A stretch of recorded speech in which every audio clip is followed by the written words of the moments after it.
What up, Bears fans? It's your boy, Coach T. I need to take the screen thingy down. What up, Bears fans? Your boy, Coach T with Chicago Bears 360, back with another live recording of the show. That's what you get when you do a live recording, man. What can I say? Listen, man, thanks for hanging out today. We got some breaking news for you, hot news, Bears updates, all that good stuff. And we focus on them tackles today. The draft prospect tackles, the 2024 prospects. We're going to talk about that and so much more. Y'all know what's next, man. We got to cue the intro, maestro. Let's go. Contra.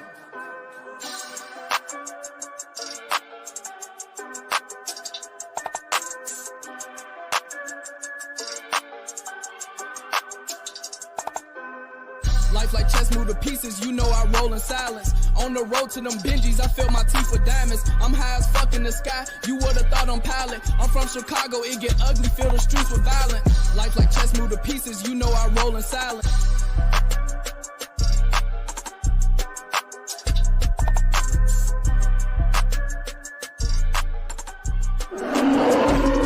Past, present, future. We bear down. Just like that, we're back. Thank you, Bears fans. And I have to give a quick shout out real fast to my new producer, my man Julius in the building. He's transitioning us over. He wasn't responsible for that snafu, by the way. That was on me. And also our new creator, our new director of creation, creative arts, creative design, my man J2K. He's in the chat. Shout out to those guys for lending a hand to the program. They just tapped in, becoming part of the team. You know what I'm saying? We're trying to tighten this thing up for y'all so I can stop making so many damn mistakes, man. Anyway, listen, let's get into it, man. We got a little bit of breaking news. I couldn't wait to use that.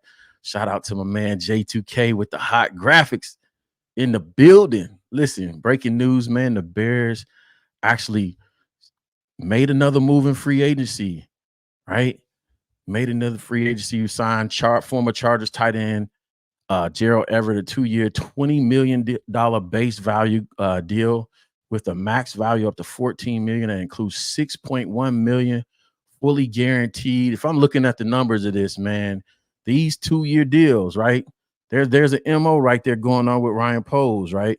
It's either 1-year deals or 2-year deals, but the value of these contracts seem to be good. But you get another dynamic playmaker on the other end at tight end to play opposite or the same side as Cole Kmet. And this actually fits the mold of a Shane Waldron offense. Shane likes to go 12 personnel plus. He likes to go 2 and 3 tight ends, right? So you create those mismatches, in teams that like to play reduced personnel, right? If they're going to play reduced personnel, then it's going to be a problem. We're going to go 2 tight ends, 3 tight ends, right? We're going to force you to go base personnel and come out of those nickel situations. And here's what it boils down to.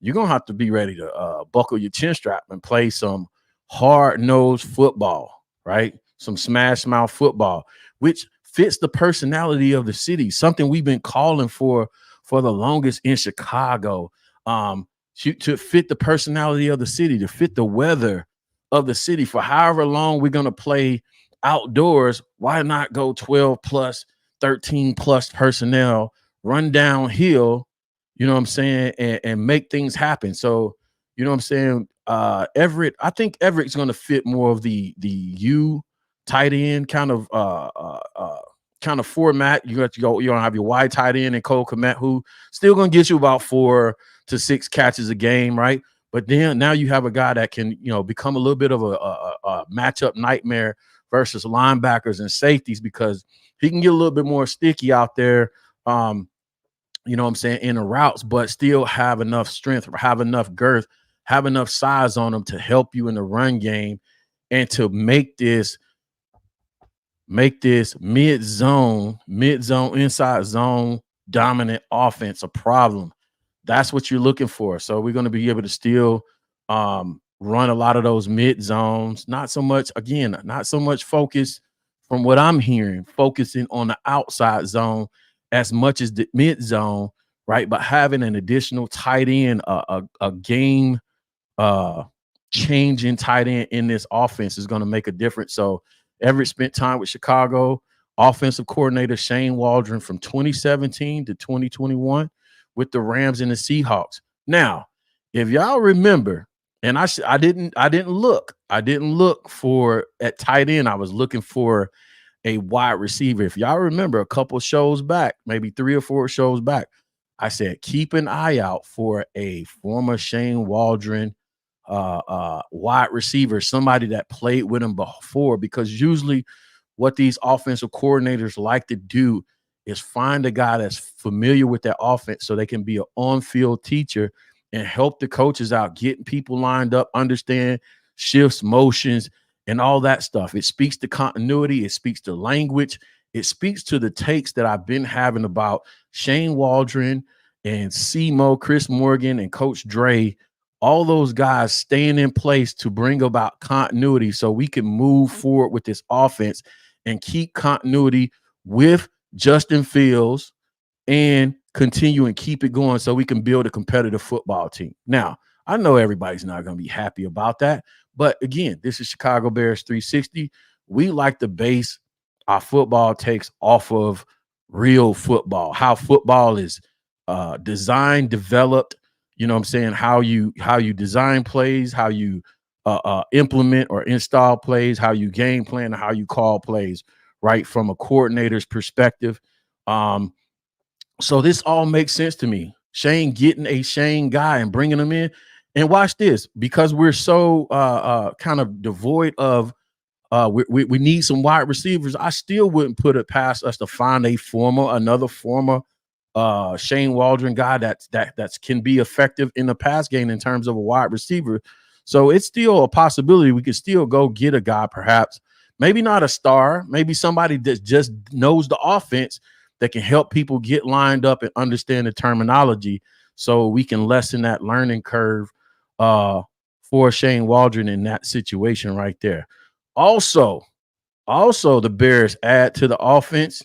You know what I'm saying? It was announced yesterday, first day of free agency, that we go out there and get your boy DeAndre Smith on a 3-year, $24 million deal. This was expected because, again, serviceable. Khalil Herbert, serviceable. Roschon Johnson is a young, up-and-coming running back. But I really thought we needed a dynamic running back, somebody that could be a game breaker and game changer at the same time. It's not to say that those guys are not good, but we need difference makers on this team. So, you know what I'm saying? And all around back, somebody that can run and pass protect and can block and catch the ball out of the backfield, somebody that you can leave on the field for 3 downs, that you don't give away your plays or give away tails because of the personnel on the field. So here you got DeAndre Smith coming in as somebody that can block, run, catch the ball out of the backfield, somebody you can leave on the field, and then you spell them perhaps with a Roschon Johnson. So what does this mean for Khalil Herbert? Or what does it mean for either of the blocks, or the running backs, the other running backs? If you have to ask me, is they're probably going to the offseason competing, but, somebody's going to be out of carries. A good offensive coordinator is not trying to, split carries between 3 guys. It just becomes too confusing. It becomes there's only so many footballs to go around.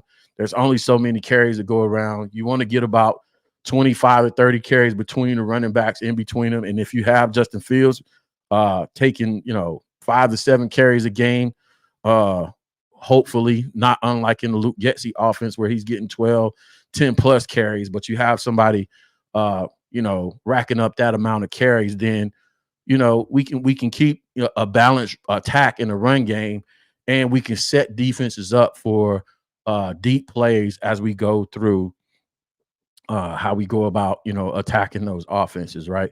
So I feel like it's a great signing. I feel like I feel like to be competitive, I don't know. I don't know if we need to reach for another running back. I would like to, but here's my big thing, right? For Ryan Poles.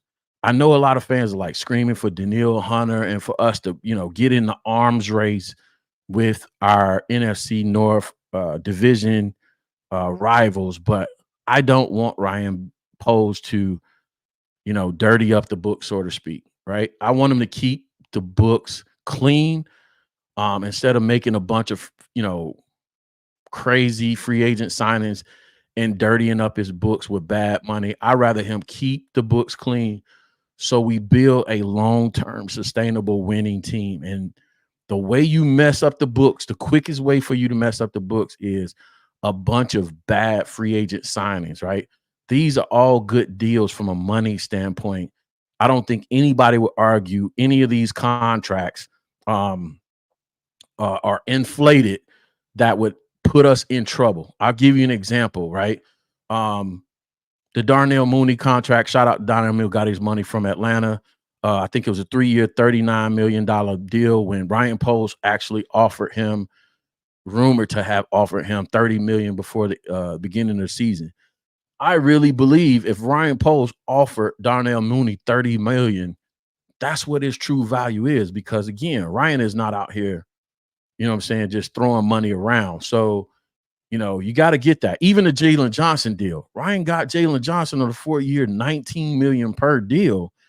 He's keeping the books clean. He's building a long-term sustainable winner. And I think that's what we need to focus on as Bears fans, right? If we want to compete with some of the perennial powerhouses in the NFL year after year, not have a flash in the pan year. Like I said in the last show, listen, I'm not interested in us going to one Super Bowl. I want to make multiple Super Bowl runs. I want to be a perennial competitor in this league. And if we want to do that, he has to keep the books clean. He has to keep them clean. So shout out to Ryan Poles, DeAndre Swift, 3-year, $24.5 million deal. Your boy Gerald Everett. Well, I want to call him Gerald Levert. Gerald Levert Everett. Woo, woo, woo. Let me break out the pipes, man. Anyway, Gerald Everett, 2-year, $12 million deal. Base deal max up to $14 million. Again, 6.1 fully guaranteed. That ain't no real. Listen, we still got money to spend, fellas. Guys and gals, we still good. The books are still good. That's the thing to be excited about. The books are still good. We can still make moves to fill out this roster. So, again, shout out to Ryan Poles for making it happen. I'm still looking for a wide receiver to fill out that room. So stay tuned. Next, we're going to discuss the deal, the stadium. News broke this week that the Chicago Bears are proud to contribute over $2.2 billion to build a stadium. The future stadium of Chicago Bears will bring transformative opportunity to our region. We look forward to sharing more information when our plans are finalized. It looks like that those that support staying on the lakefront and near near the lake are going to get what they want. And I think this is a great move for the city of Chicago, one, to keep the stadium in the city of Chicago. No disrespect to Arlington Heights, but it just don't hit the same, man. It just don't hit the same, you know what I'm saying, to have when your city is, you know what I'm saying, the city name, but y'all out in Boone Screw, Egypt somewhere away from the city. It just don't hit the same. And the part about Chicago being one of the greatest cities in the world, the architecture, the vibe near the lake, you know what I'm saying? Like, what major city sits on a lake that has stadiums by the lake? You know what I'm saying? And then the fact that they're going to bring and they're looking to bring and partner up and bring the White Sox down there as well is a win-win for the city. So if they can partner up and get both done, they're going to have to figure that parking lot situation out, because it seems like baseball lasts forever. Yeah, baseball, September, October, until when? I don't know, like through the winter or something like that. Yeah, they're going to have to figure out that parking situation, or it's going to be problems, right? Well, especially when they have things going on at the same time. I don't know. I'm not a big baseball guy. You have to reach out to the baseball people and figure that part out.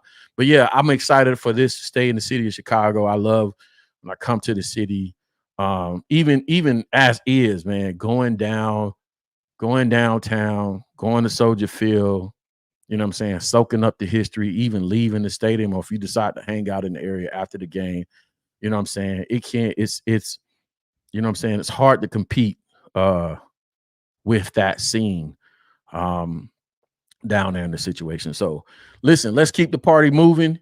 We got to talk about this. We got to talk about this Kirk Cousin deal. We got to talk about all the emoticons, all the tweeting, all the talk, and all the rumors related to Justin Fields as well. But listen, let's take a step back and huge shout out to Kirk Cousins, who signed a 4-year, $180 million deal to go to the Atlanta Falcons. We got to talk about big money Kirk, who has, for somebody that hasn't produced but one playoff win, this man has gotten paid in his career. I think the stat that somebody threw out there is a collective total of $232 million that he's collected from the NFL, or would have collected from the NFL throughout his career as a result of this deal. That's crazy work by Kirk's agent. Whoever you dealing with in the NFL, you know what I'm saying? I don't know how Kirk's agent is not booked and busy, because you know what I'm saying, who getting more money than Kirk right now? Shout out to the super producer. Julie's in the building. Says end of October when baseball ends. So yeah, it won't be too much of a problem. He would end up 41. Hey, he said he would end up with 411 million after this deal. See, I'm gonna have to provide add a section where we go in and do like they do it on the one show where, what did I miss? What did I mess up? But yeah, shout out to Kirk, 4-year, 180 mil.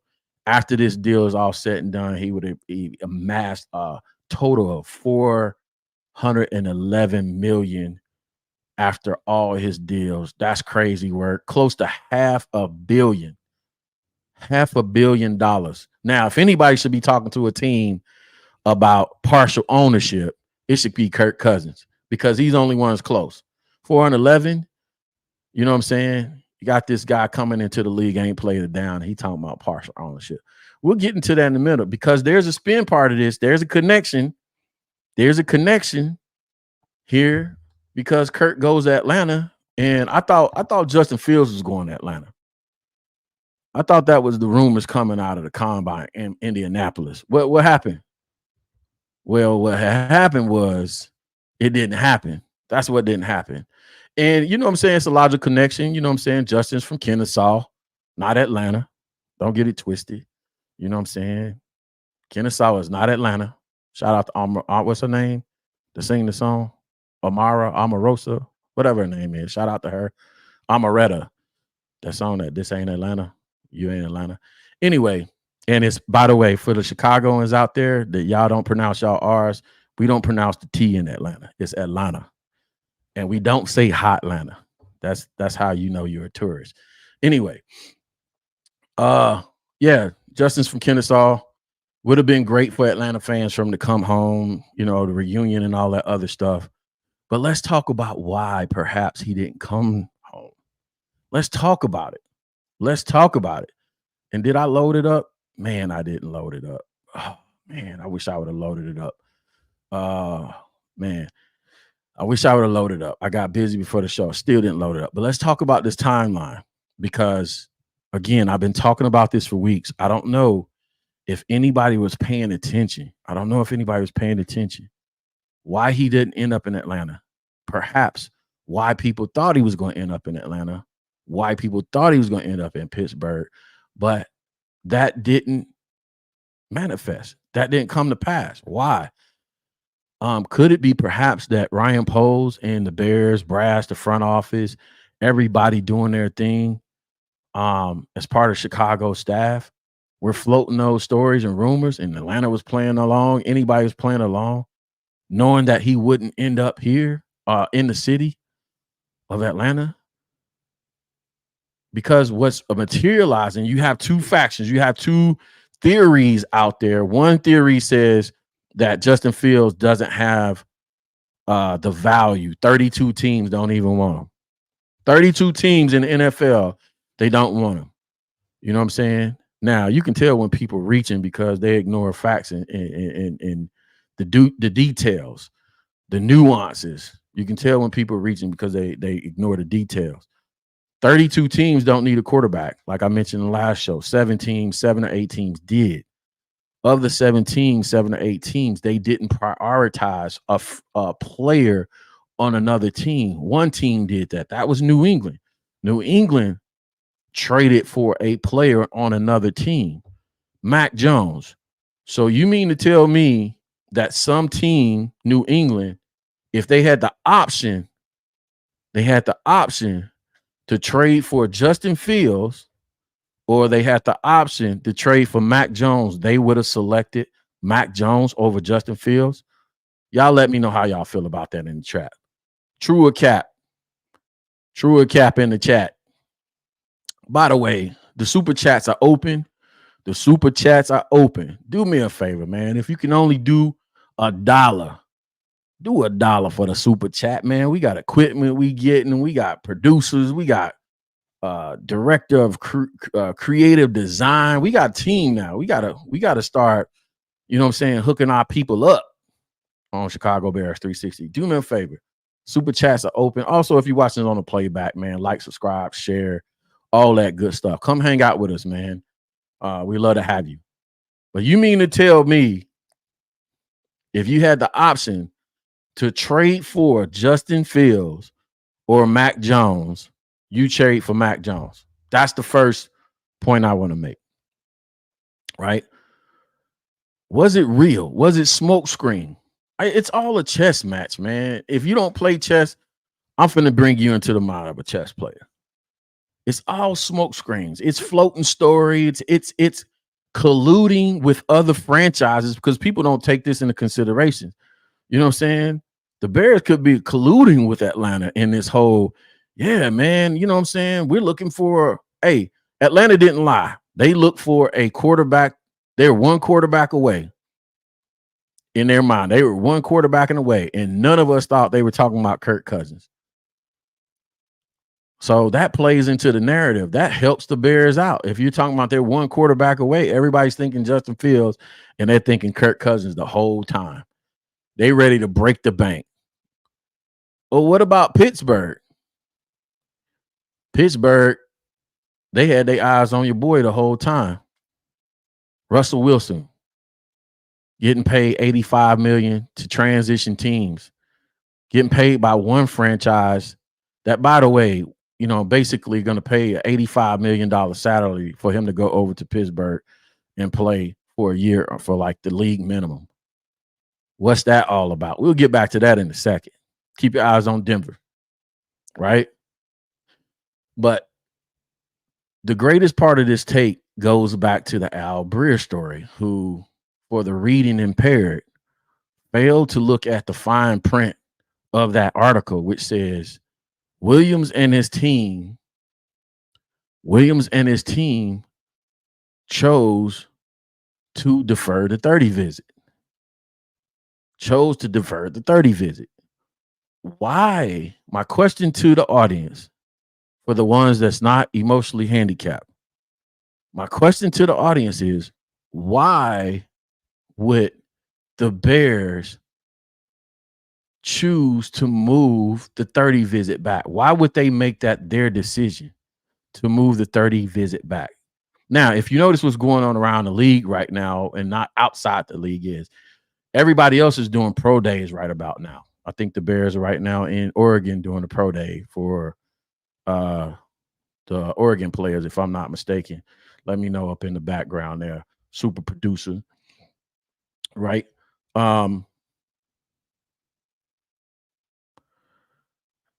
You have Bo Nix, Jackson Power Johnson, Oregon pro day going on there. So a lot of teams doing pro days right now. It's pro day season. This is when you're knocking out your pro days, not 30-day visits. So it was strange. It was odd to have a 30 visit scheduled 2 days after NFL Combine anyway. But why would the Bears voluntarily push the 30 visit back to after March 20th or the week that gives them less than a month to make a decision on Justin Fields and Caleb Williams? Why would they handicap themselves like that? Why would they tie their own hands like that? Better word. Why would they do that? So if you look at the Al Breer article, the Al Breer article said Williams and the team, let me give it a direct quote. Williams and the team, I could probably pull it up, clip it up myself.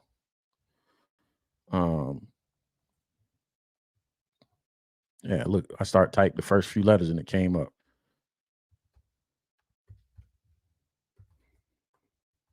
Y'all hang out for a second, because I don't want y'all to ever think I'm pulling the wool over your eyes, man.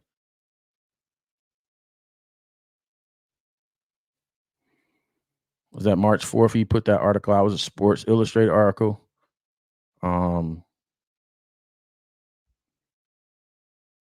Top visit. I don't know if this is the article. Let me see. Let me verify it. Either way, why would the Bears choose to give themselves less time to make a decision? Here's the most important question, right? If you already made a decision on Caleb Williams, then, or why would you make a decision on Justin Fields before you have all the information on Caleb Williams? Listen, this is not either way, which way to go, but I would like to apply some common sense to the conversation, is what I'm trying to do. Like, the timeline is important.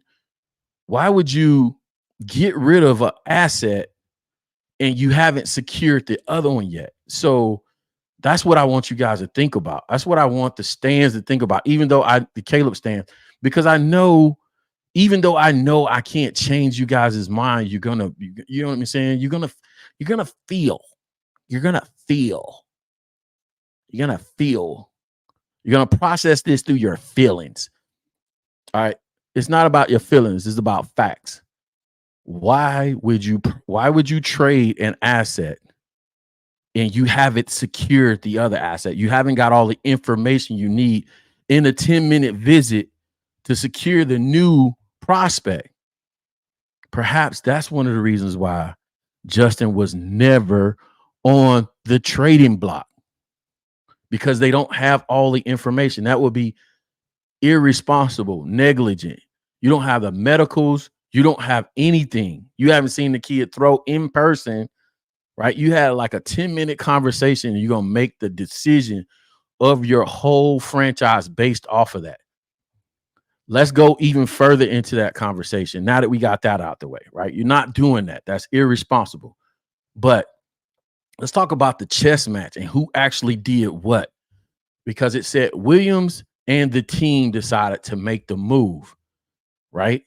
But I believe, now this is speculation. I don't mind being torn apart on this, but I believe the Washington Commanders have a hand in this, and they may be colluding.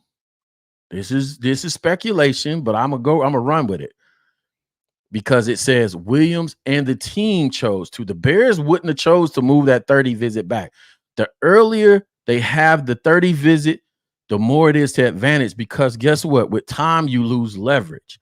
You lose time, you lose leverage. The only thing that Washington hasn't working for them in the chess match of this whole deal, and Peter King said it today in his interview with Greg Gabriel on the Barroom Network, when he told a story of how this happened with Phillip Rivers and Eli Manning in New York and San Diego, right? The first person that picks up the phone loses leverage. So the thing that Washington has in its favor, the thing that Washington Commanders have in their favor, the only leverage they have is time, to shorten the amount of time that Ryan Poles has to make a decision. So that the Blues Clues only lead to one conclusion. In my eyes, there's collusion going on between the Washington Commanders and Caleb Williams. So to me, that connects the two. in an obvious way. Speculation, whatever, but analysis is the logic you can't argue, right? It favors Washington to make Ryan Poles wait to the last decision, to the last minute to make a decision. I think this is potentially going to go up to draft night. This is going to go up to draft night. This is what happened in the San Diego, New York scenario. They actually went up to draft night with 6 minutes left on the clock, and the GMs how did the story go? The GM for San Diego never called New York, or vice versa.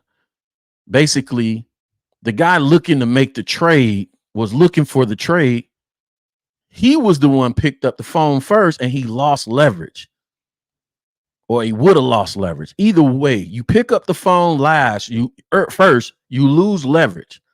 So in this case, if Ryan Poles puts all his eggs in the basket on trading Caleb Williams for a haul, now everybody and they grandma know perhaps that's what Ryan Poles wants to do. That would be the good business decision.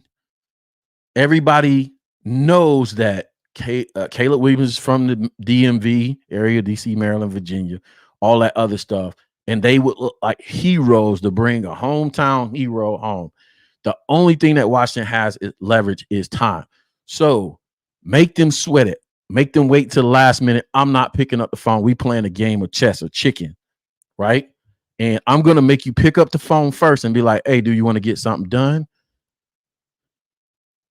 Now, if Ryan Poles is smart, Ryan Poles he takes the initiative and goes out there and gets deals from other people that want Caleb Williams. If he's looking to trade the pick, the smart thing to do is actually have it already set up where you have their best offer on the table ready to go. Because I'm going to tell you a good way that you can teach Washington the Commanders a lesson. And this is the risk on the part of the Commanders to play this game of leverage, of chicken. Because there's a division opponent that's not too many positions down in the draft that you can do a double finger salute to the Washington Commanders by trading this pick to the Commanders and allowing the Giants to get Caleb Williams if the Giants make a decent enough offer. This is the dangerous game the Commanders are playing in this game of chicken or chess, whatever you want to call it. If they wait too long on draft night, if I'm Ryan Poles, again, I like to play chess. I like to position myself in life or whatever, but it's always a win-win for me, right? So I'm like, okay, my number one approach is y'all call up and y'all make an offer like y'all got some sense. The other thing is, okay, you want to play games? I got you. I got New York lined up. I got Denver lined up. Who else is out there shopping? I got New York lined up. I got perhaps New England. New England already signed somebody. I got New York lined up. I got both New Yorks lined up. I got Denver lined up. I got whoever lined up that has assets. Those are the top two, New York and Denver. I got their best and brightest offer. And guess what? This is what I told y'all before. Getting to number two, getting to the position may be more valuable than the haul itself. So you get a chance to screw the Commanders over by trading the pick for playing games, just getting to the position of number two, because the haul would perhaps come on the second trade back, not the first. That's why I've been saying that for weeks. Don't necessarily look for the haul on the first one, because just getting in position, sometimes you got to take a step back to move 5 steps forward, right? Sometimes in chess, you gotta make a move back, right? Sometimes you gotta lose ground to gain ground. So sometimes get in a position. Now, again, the tactical thinkers won't understand what I'm saying. This is a strategic move. Sometimes I just gotta get myself in position. Sometimes I gotta take a pay cut to take this position that has the title of the position I eventually want to go to. I've done that before. Sometimes I got to take a slight pay cut here because this has the position title I want that's going to put me on the path in my career to ultimately get where I want to go. Right? See, same thing in this situation. If he takes a step back, perhaps maybe you don't get the haul 1 to 2. All right, cool. I'm gonna, okay. Again, like I say, maybe one of those teams. I'll give you a reason. I'll give you a way this works. I'll give you a practical way this works. One of those teams, what if one of those teams that would make an offer has the potential to be a top 5 draft position for next year? New York, Denver. Would you take a lesser of a haul if you thought New York or Denver would potentially be a top 5 pick next year, and they're going to offer a first rounder as part of this deal? It may not include as many picks or a star player. You see what I'm saying? It's so many ways to skin this cat. I'm telling you, that's the chess game. So y'all keep playing around. I'm telling y'all, look for other ways for this to play out. I love this part of it because it's business, chess, all that good stuff. I love it. And the last part of this is we're talking about, you know what I'm saying? That's my take on it. That's I like to analyze the business part of it. It could work out that way. I'm not saying it's going to work out that way, but they're in this game of chicken that's going on. Anyway, the timeline matters as well. I did this review on last show. I want to do it again. It matters. We're in the middle of free agency right now. Things need to happen. Pieces of the puzzle, chess pieces are being moved, right?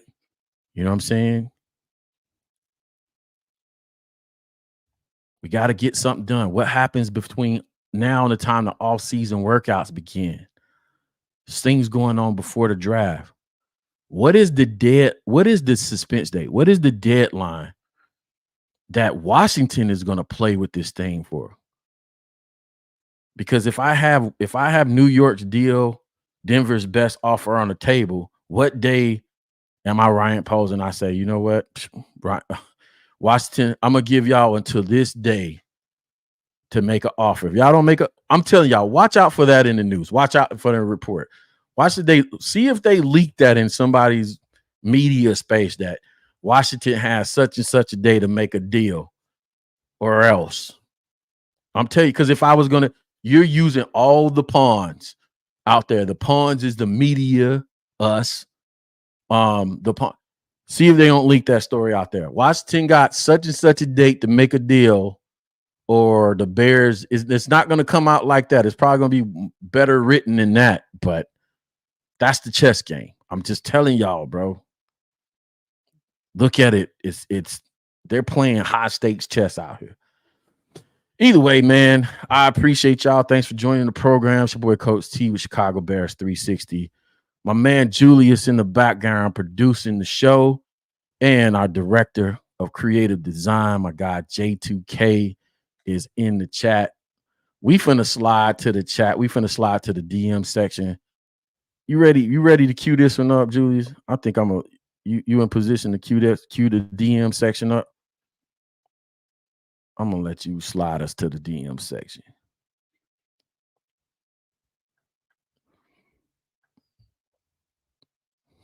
Y'all hang out with us for a minute. It's on the video clips. Did you get like some crazy DMs or what? Very surprises or no? You're talking like blue check marks? Yeah, like people who be sliding and I'm like, wow, y'all fuck with me like that. Y'all rock with us like that. I appreciate y'all. It's the gang. We here. I'm gonna give some quick shout outs. I'm gonna slide back through the comments for real, to see what y'all talking about. Arturo in the building, Yada in the building. Trader Chris. First time I seen that name out there. Logan. Pilcher. The government name, man. I appreciate you either way. Jay Grizz in the building. Salute to you, my sir, Randy B, Jay Sanders, Randy B again, and my guy, Fat Boy Food Reviews. Josiah in the building as well. So there's not a whole lot of comments. It should be easy to get to everybody. And then we're going to talk about these offensive tackles. I just gave y'all stuff to think about. I just gave y'all something to think about, man. How y'all feel out there? Because I know the nerves are starting to kick up. Black Belt Ben said, Coach, did you see Peter King's interview saying JF1 is a B-level quarterback and didn't account for his lack of stable environment? Hey, man, I did see that. I did catch clips of it, a nice chunk of it while I was working today. Thought it was an outstanding interview. By the way, shout out to my guy Aldo and Greg over there doing a great job of Barroom Network. Landing a big interview like that. Peter King, bro. You know what I'm saying? The man lives up to his name. He's a living legend. But I did see that. And I do agree with it. I agree. I agree within context, a B within context, right? Now the results are don't line up with the grade. I will admit that the results don't necessarily line up with the grade. And I'm gonna say something because somebody reached out to me in the comments and said, we want you to do, we want you to do a film breakdown on Justin Fields.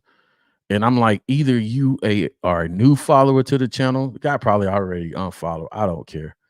Either a new follower to the channel though, or you just missed it. Because if you've been rocking with us for at least a year and a half, bro, I was one of the people that started the conversations about Luke Getsy and how terrible he was at his job.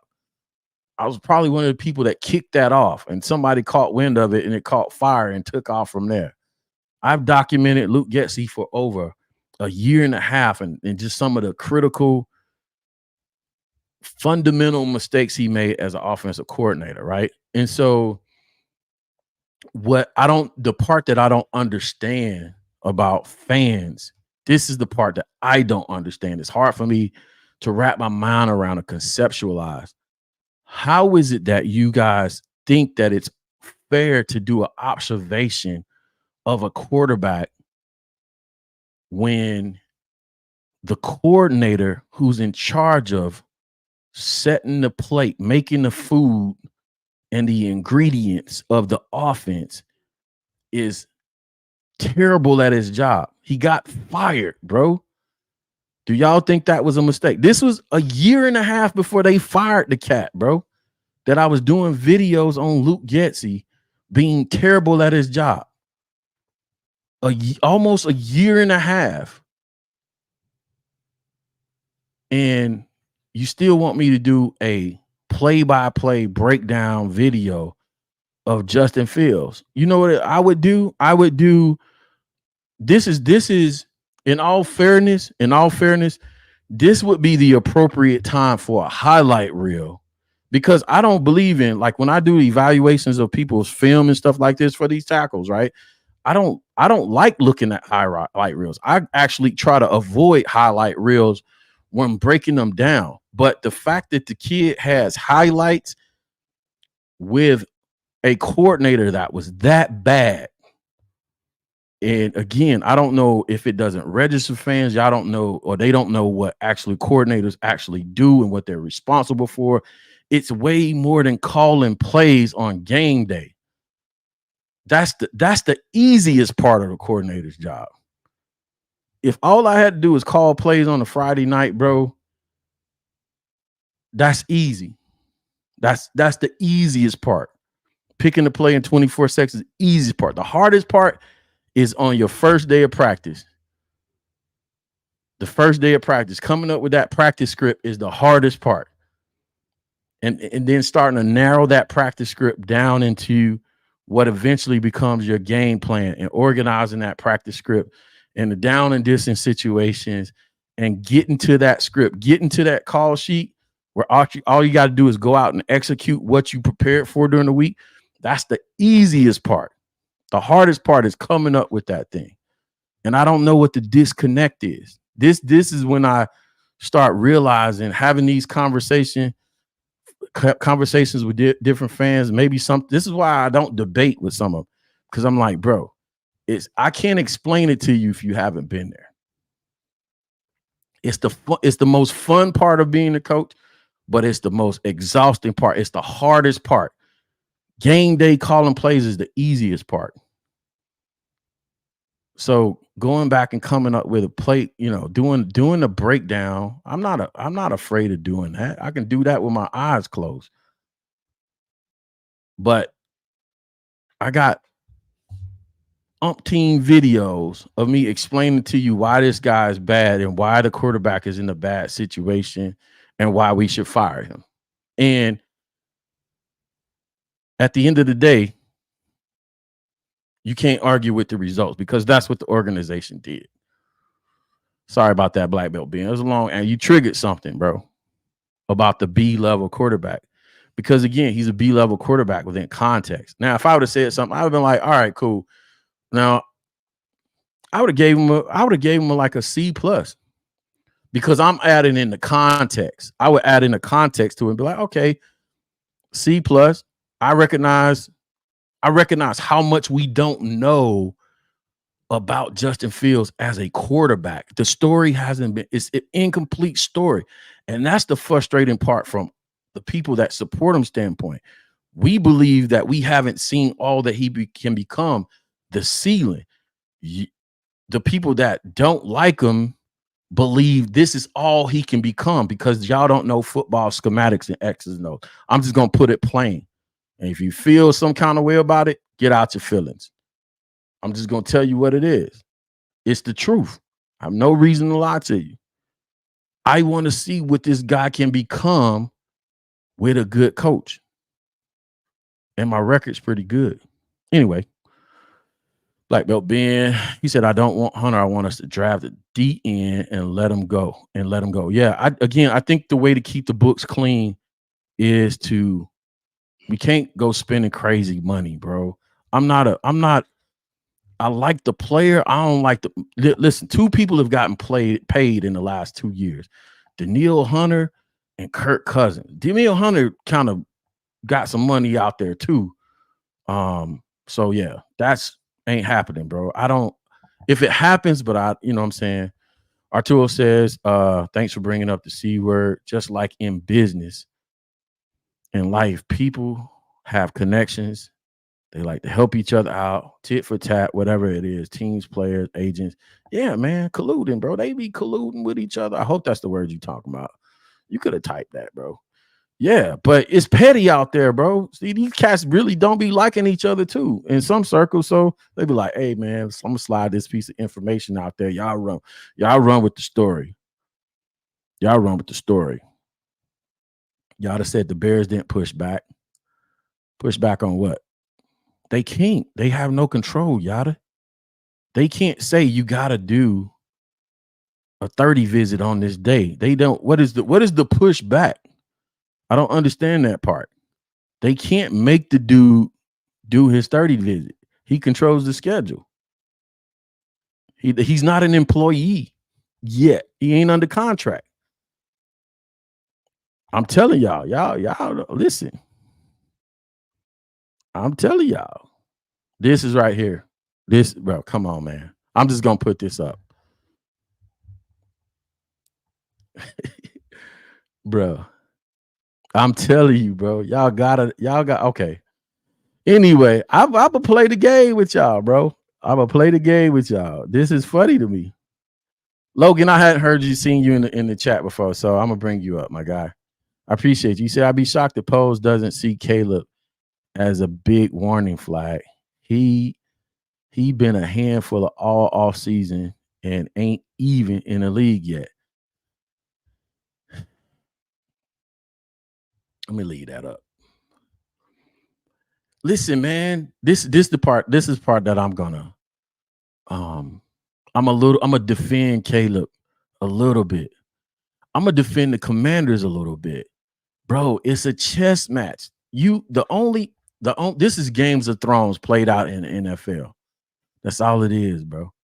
Everybody has to protect their own interests, and you got a team around you advising you on what to do, what not to do to get ultimately where you want to do.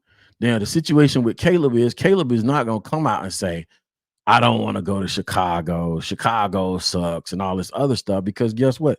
He very well could end up here. I'm not saying he feels that way, but I'm saying he would do good. It's smart. It's wise not to do that. Because what if you ended up drafted here? You're going to get booed out of Chicago. You're going to get run out of the city if you put that out there like that.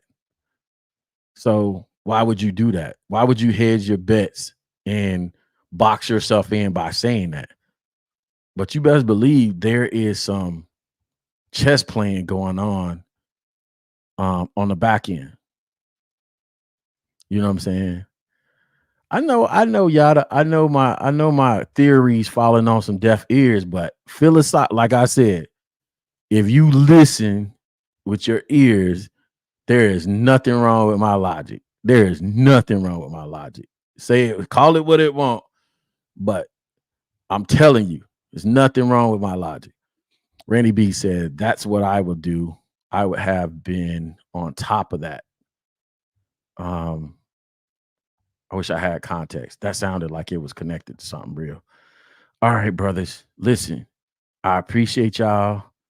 Shout out to my guy, George T in the building. Peace and blessings to you, my guy. I appreciate you. I appreciate you. I appreciate you. You know what I'm saying? It's all good. It's all good. This is another one I love, man. I love the fear mongering. Why would Ryan Poles be fired if he passes up on Caleb? There has to be a number of situations that come into place for Ryan Poles to get fired for passing up on Caleb. Ryan Poles will have to pass up on Caleb, right? Justin would have to be terrible at the quarterback position. The Bears would have to be losers and non-competitive. Right. There's other dependencies. They won't just and then the other part of this is teams don't pay attention to what other teams are doing. I don't know if fans get that. You so busy trying to do what you do. Owners and GMs not paying attention to what other teams are doing. I'm telling y'all, man, this ain't high school. What is going on, bro? Y'all don't. All right, man. Julius, go in the chat, man. When the last time I missed on the take, Julius? Go in the chat. Tell the people. When the last time I missed? It's been a while. Y'all, I'll let y'all say it in the chat. When the last time I missed? Somebody was saying on Spaces about a couple months ago, and I was telling them, I was like, listen, I do the work. Y'all can grade my paper. I do the work. I do the film work. Y'all can grade my paper. They was like, when you start making C's and D's on the work, then what's the? I said, call out a woman I missed on the tape. When the last time I missed? Listen. I got this one. I got this one. When the last time I missed? Because listen, you know what I'm saying? Y'all see that up there? Y'all see that Chicago Bears at 360 with Coach T? You know what that is? Well, maybe I'm the one with a problem.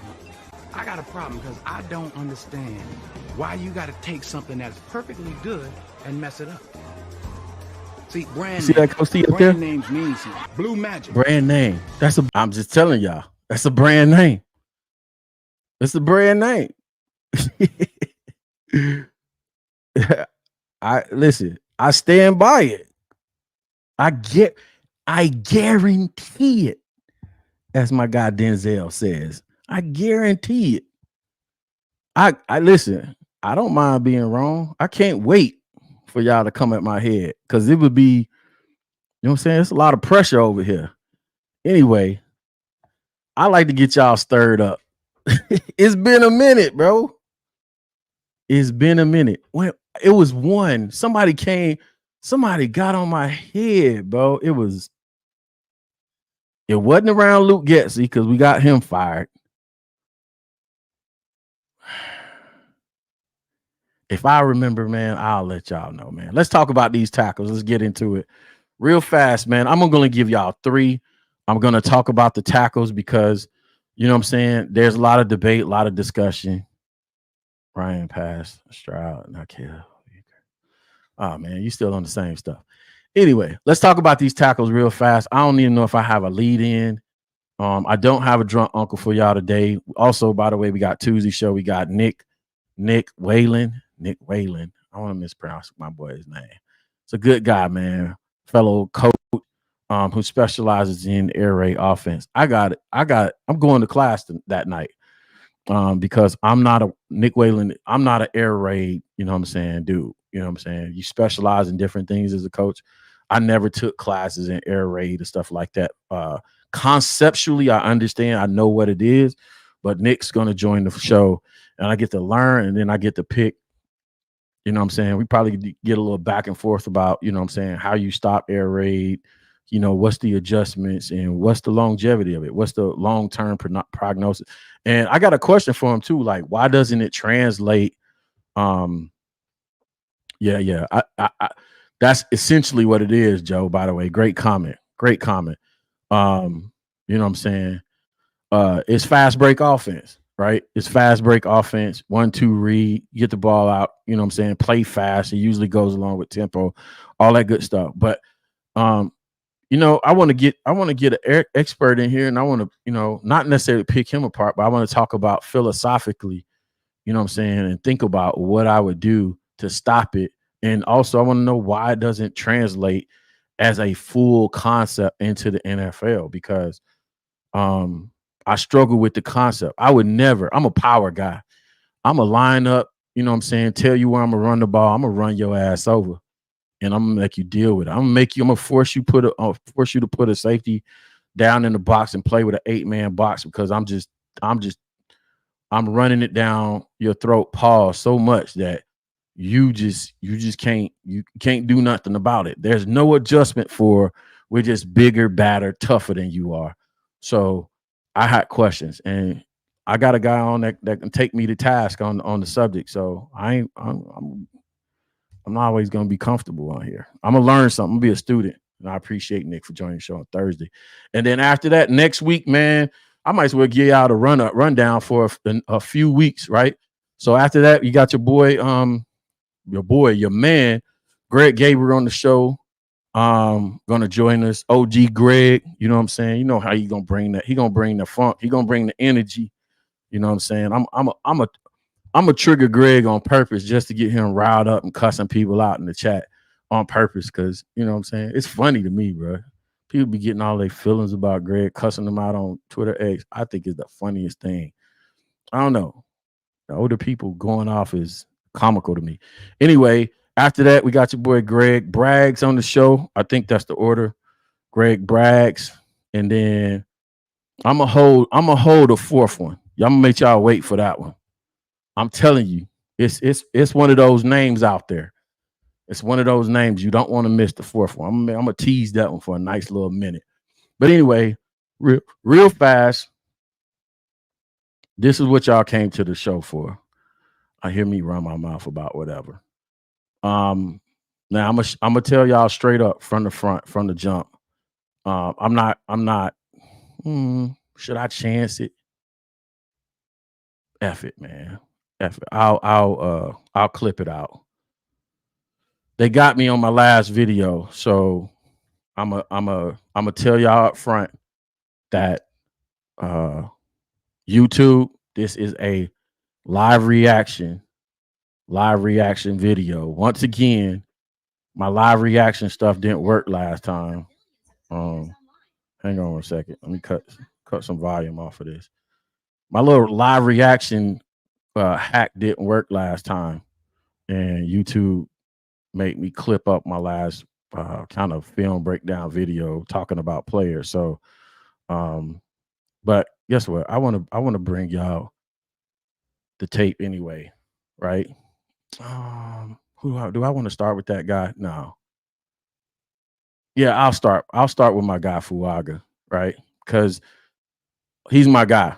Um, I love the kid, man. I love the kid. Met the family, met the kid at the Senior Bowl. Great family, great kid, man. Great man. Um, I hope to God the Bears draft him as a tackle, or a guard. I don't know. Just put him on this offensive line somewhere. Probably won't happen, but when I rank these tackles, this is kind of how it's going to go. I really believe for system wise,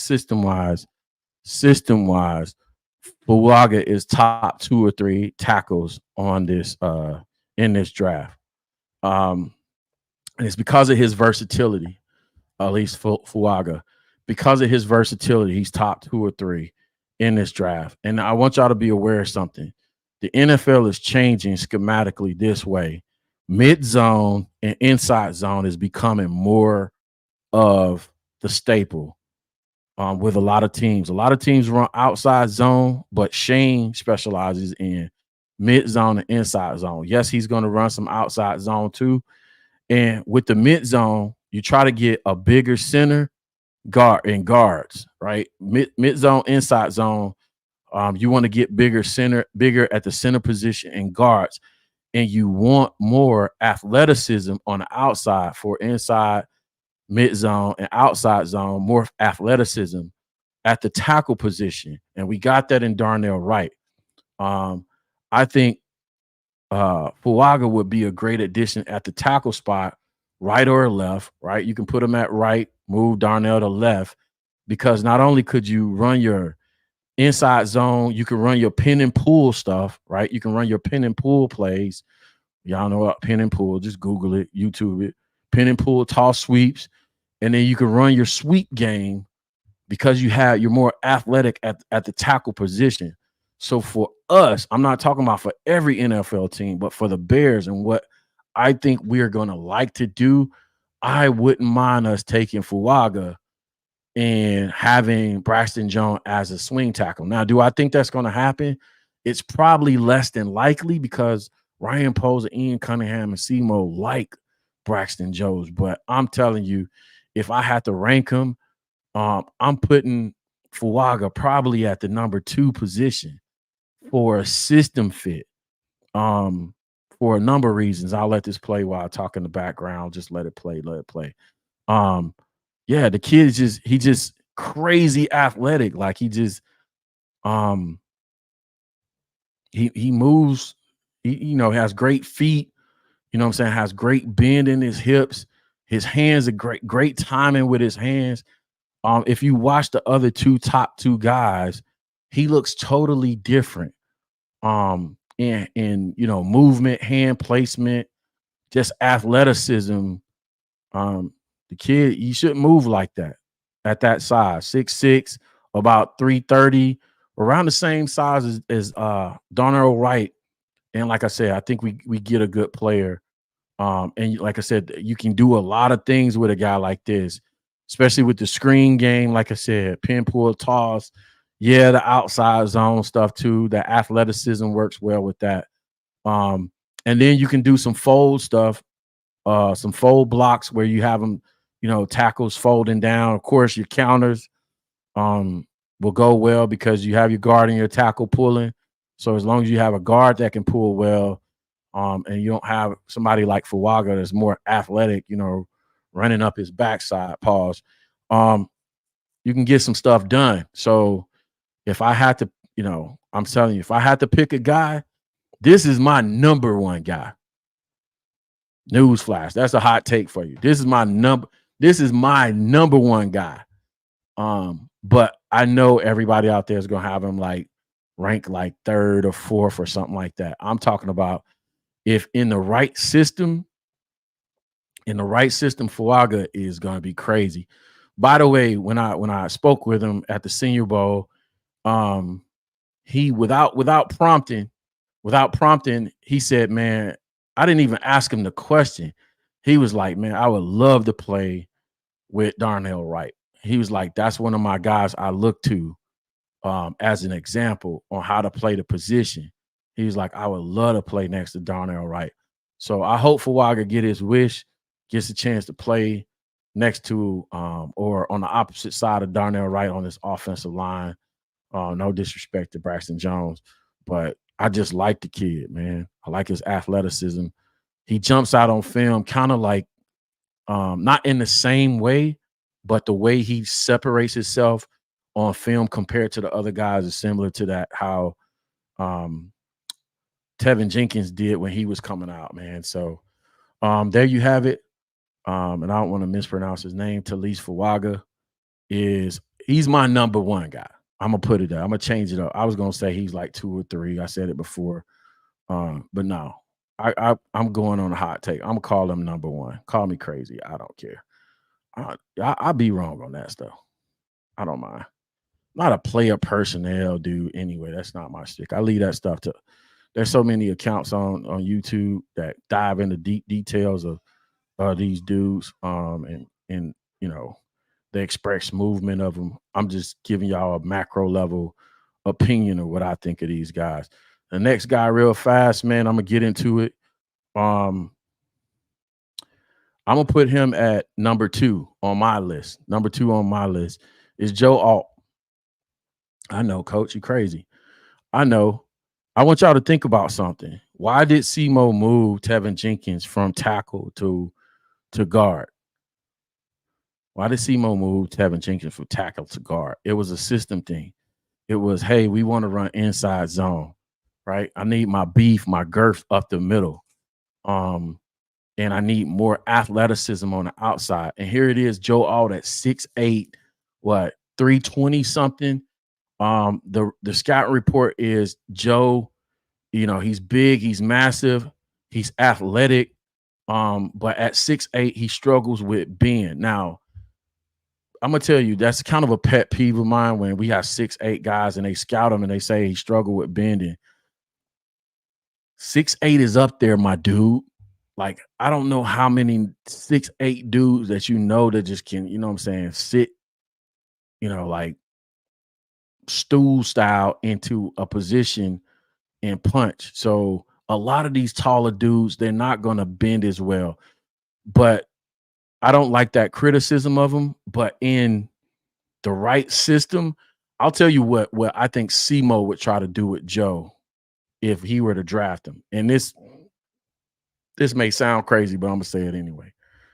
SEMO would probably try and move somebody like Joe to the inside because, again, if you specialize in inside zone,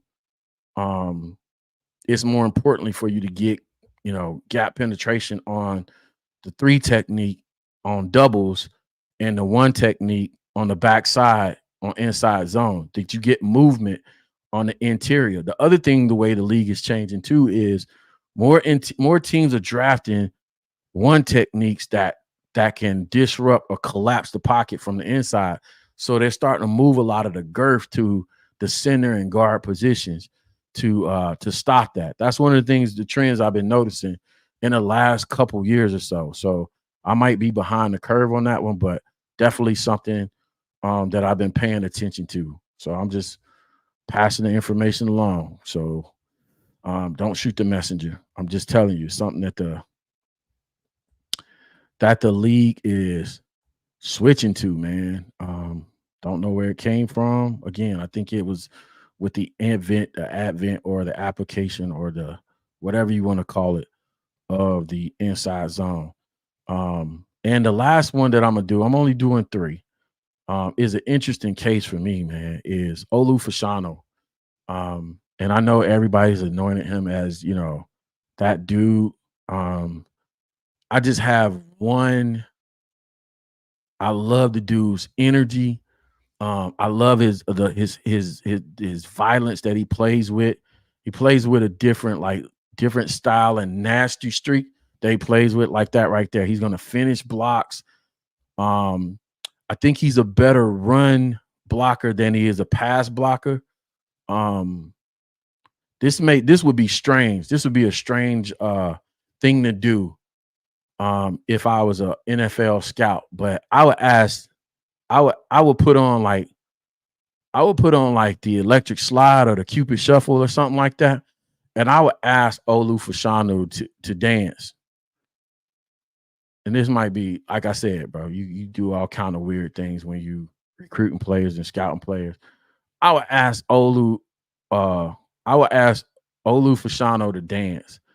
Because if I'm a betting man, after watching a lot of his tape, if I was a betting man, I would bet he can't dance very well. Because in pass protection, it's this weird thing he does with his hands, right? If y'all really watch the tape, when he's punching, a lot of times when he's punching and his feet are off the ground, his feet aren't anchored in pass protection. And the first time I saw that, I couldn't put a finger on it. And it was months ago. And I was like, something looks off about him in pass pro. And when I watched the film today, I noticed a lot of times when he goes to punch, his feet aren't anchored in the ground. So that's a rhythm thing to me. When you're on the sleds, and I coach offensive line, when you're on the sleds, I do this thing with my offensive linemen where, say we had a 5-man sled, right? We had a 5-man sled, and you have to move laterally down the sled, back and forth, moving right and left, where you slide in your seat, and you have to punch the sled with both hands, right? And usually you're just taking 6-inch steps. You're just moving 6 inches at a time, and you punch when you get aligned with the sled. And that's for a number of reasons. One, to make sure you're taking short, choppy 6-inch steps, but also that you establish some kind of rhythm to your punch, but to make sure that your feet are in the ground before you punch. And he has this thing he does that, you know what I'm saying, the common eye probably wouldn't catch, that he punches while his feet are off the ground. He's unanchored. He's not anchored. And that makes me nervous. Not to the point where you can't draft him in the first round, but it makes me like, if you're not offensive line play, everything in football starts from the ground up. It's physics. You translate power from the ground up. So if your feet aren't anchored in the ground, how can you generate power? That makes me nervous. So I would have to put him third on my list. So Fuaga, Alt, and Fuaga for system fit over Alt. If we were just talking about straight up offensive lineman, Alt would be my guy, right? Alt would be my guy. If we were just talking about straight up, no consideration for system fit or anything like that, I would go with Alt. But for system fit, I'm going with Alt. Going with Fuaga. I'll probably go with, the technique drives me crazy, but it's nothing you can't coach out of him, I don't think. I would probably go Fashanu, then Alt for our system and what I believe we're going to be running. But if it was just straight up top to bottom, it would probably be the opposite order. It'd probably be Alt first, Fashanu, maybe then it'll be a toss up between Fashanu and Fuaga. Y'all let me know how y'all feel about that in the chat. You know, I know Coach T got crazy takes out here, but guess what? I'm not trying to be like everybody else. I'm trying to, you know what I'm saying? I'm trying to give y'all the gut. What did I miss?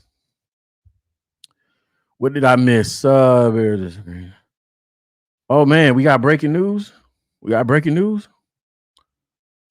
I don't know. I don't got no clip for that. But where it is, bring it up. Well, look, we got breaking news. Where's the breaking news tab? Breaking news live on the show. Breaking news. I'm gonna leave that up for a minute. The Bears just agreed with DB Jonathan Owens on a 2-year deal. DB Jonathan Owens. We get the chance to dive into some of his film on the next show. Shout out to my guy, Julius, a producer on the back end, helping us out, breaking that news. See, this is why you got to get you a producer, my guy. You know what I'm saying? We fancy. Anyway, oh, by the way, I want y'all to hang out too. We're going to have a crazy party coverage of the style party collaboration style party with the with some other YouTube channels for the draft, for the NFL draft. Definitely gonna have my guys on sharing their thoughts on the draft. We're gonna be like just like buffet style. So the first night is gonna be Chicago Bears Central. My guy Hayes over there, team Steve O.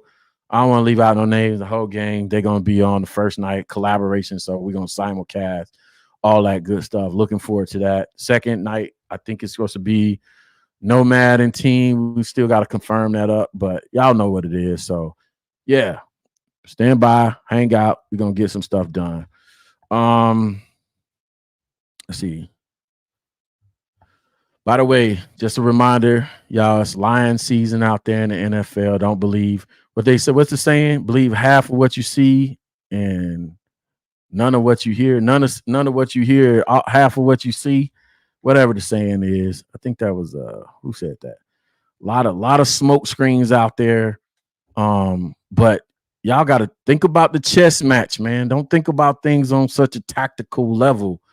Think about the chess match that's being played in the ultimate. You know what I'm saying? I'm just here to help y'all manage expectations, bro. I'm dog in a fight. I'm gonna cover the Bears anyway. I'm gonna break down this film. If they got, like I told y'all via X or Twitter, I don't care if they playing Bobby Brown at quarterback for the Chicago Bears and they running the play called "Don't Be Cruel." Listen, it's your boy Coach T with Chicago Bears 360 for my guy Julius. Julius, we gotta give you another name besides super producer. That's already taken. Producer extraordinaire in the building. And my God, the director of creative design, my guy J2K. We are the Chicago Bears 360 family. Stand by, man. We got some great stuff coming up, man. Y'all don't want to miss. So for now, until next time, man, past, present, and future, man, y'all know what we do. We bear down, and I'll see y'all next time. Peace.